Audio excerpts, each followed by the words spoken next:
Hello everyone, this is Nikki Rowland, and today I'm sharing a layout for Simple Stories using the holiday life. It's that time of year again, and it's beginning to look a lot like Christmas. I am using the holiday life, which is a really lovely collection by Simple Stories this year. It features lots of houses which are adorable, and it's kind of got it's like a Christmas at home type collection. It's really cute. I love it. So I have pulled out my favorite paper, of course, and it has houses all over it. Now I find papers like this to be a little tricky to use sometimes because they're on a white background. They don't read as a solid, they read as white. So therefore I just find them much more difficult to work with.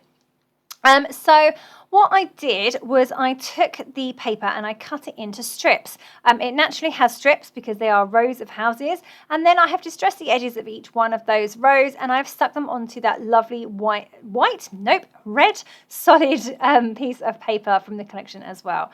And that way it just kind of brought it all together, and I just felt so much more comfortable using it. Just found it so much easier to use doing it that way. So you can see exactly what I've done there.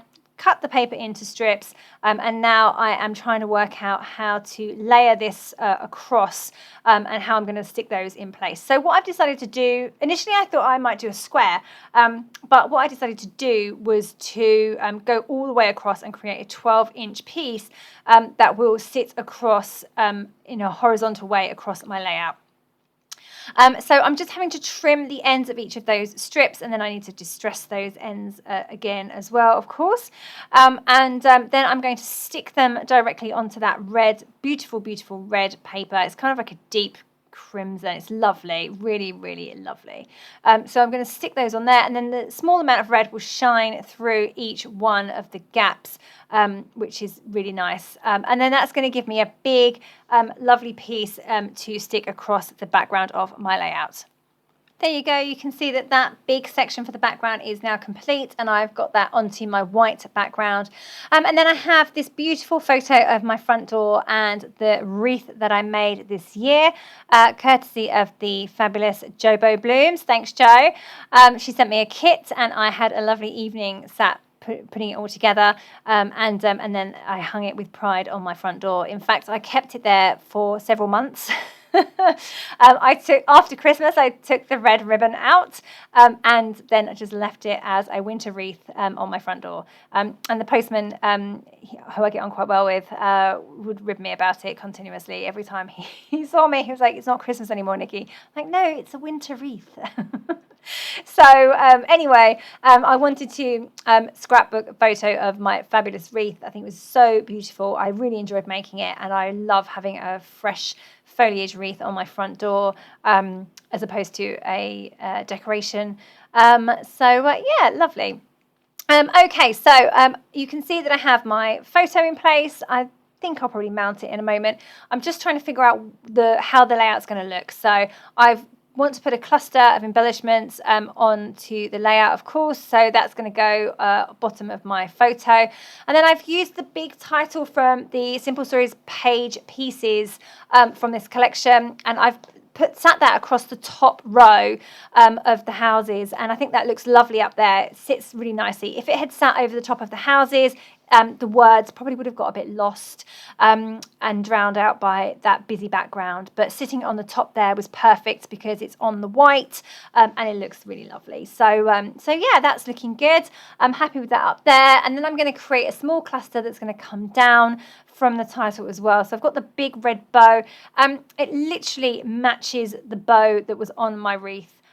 So I was delighted to see that in the collection. It's not a perfect bow, it's a kind of drooping bow slightly, and I love that because that's how bows actually look, as opposed to sitting there perfectly proud. So yeah, mine was definitely a bit of a droopy bow.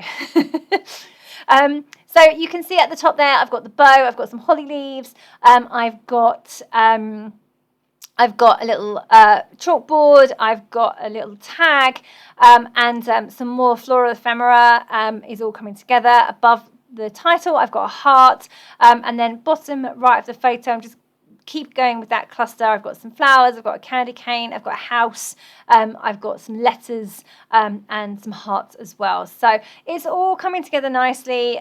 The background is pretty busy with all those houses already.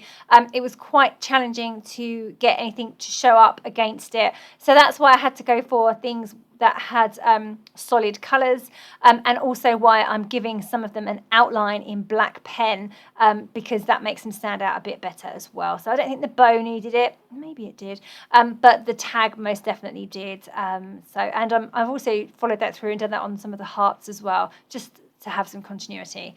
There we go, doing it on that heart there.